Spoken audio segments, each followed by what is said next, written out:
When we're talking about electrons in the atom, we often write Aufbau sequences, okay? Those sequences are basically sentences with letters and number that explain the atomic flower, correct?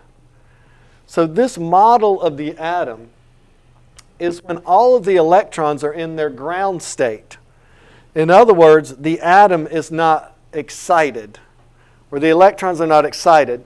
The atom has not been heated up. If an atom is in its ground state, or an electron is in its ground state, it's a better way to put it, that means that all the electrons are as close to the nucleus as possible, okay? And that's what your Aufbau sequences describe. However,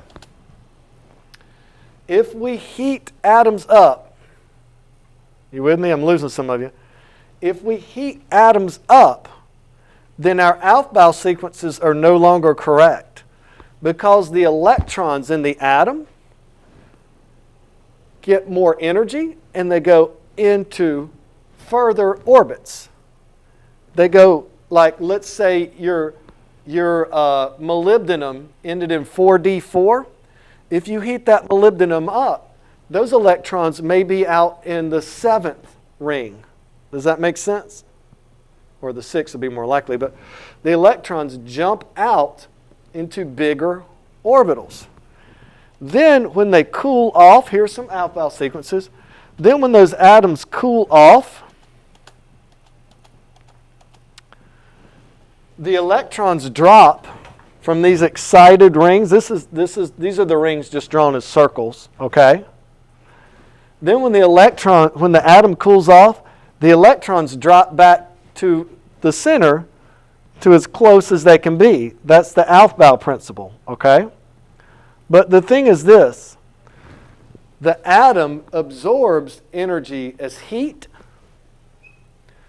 but when the electrons fall, they give their energy back as light. Okay?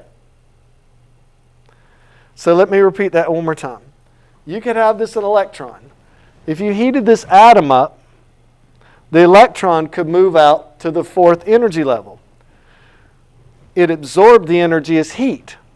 When the atom cools off, the electron drops back to the 2nd energy level, but it gives that energy back as a bluish green photon of light.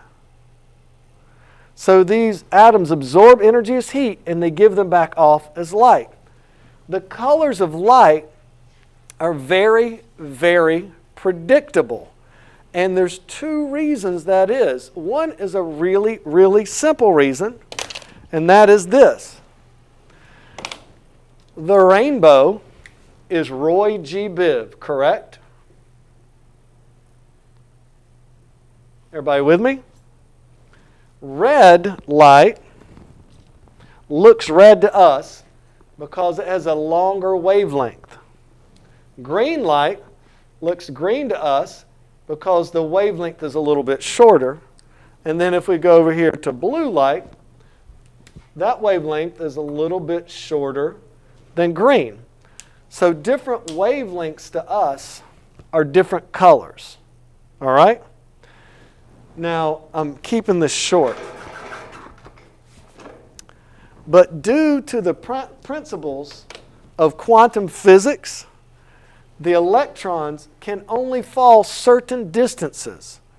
And these distances give off certain wavelengths of light. So when we see a color of light come out of the atom, we know how many shells the electron has fallen through. And we can make a map of atoms, and then we can look at the colors they give off and determine what elements they are. We use this same math when we're looking at distant stars. And then we make a chart of the different colors that are given off by the star. And we know what elements are in that star because of the particular colors, because those elements each have different electron configurations and electrons that are falling through specific rings. Are you with me? That is the Aufbau principle. And that's as short and sweet as I can make it.